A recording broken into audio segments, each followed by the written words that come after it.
نبی کریم صلی اللہ علیہ وآلہ وسلم کا فرمان کہ ہمارا کوئی وارث نہیں ہوتا، ہم جو بھی چھوڑیں وہ صدقہ ہے۔ یہ روایت اکثر ہم سنتے ہیں۔ چند دن قبل ایک شخص نے یہ کہا ہے کہ یہ حدیث پاک صرف حضرت سیدنا ابو بکر صدیق رضی اللہ تعالی عنہ سے مروی ہے،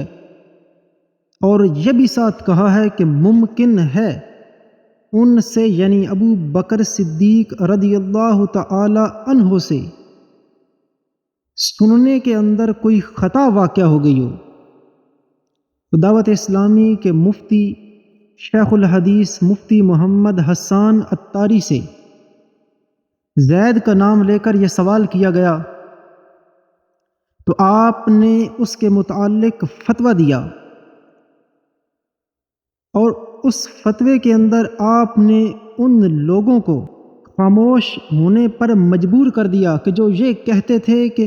دعوت اسلامی والے دفاع صحابہ کرام کے اندر بولتے نہیں ہیں۔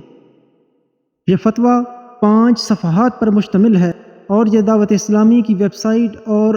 دارالافتاء اہل سنت کی ویب سائٹ پر آپ کو مل جائے گا۔ آپ نے اس کے اندر اس زید کے بارے میں، یعنی جس شخص نے یہ کہا ہے کہ ابو بکر صدیق رضی اللہ تعالی عنہ سے حدیث پاک سننے کے اندر کوئی خطا واقع ہو گئی ہو، اس کے بارے میں چند جملے میں آپ کے سامنے رکھتا ہوں، جس سے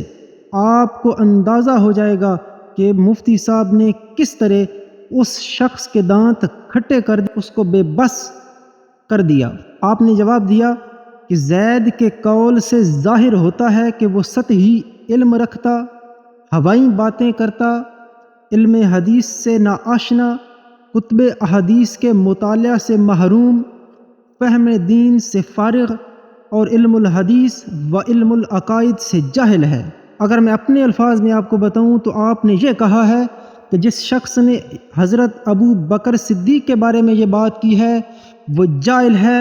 وہ لمبی لمبی چھوڑتا ہے، کتب حدیث کا اس کا مطالعہ نہیں ہے، بلکہ وہ علم حدیث سے آشنا ہی نہیں ہے،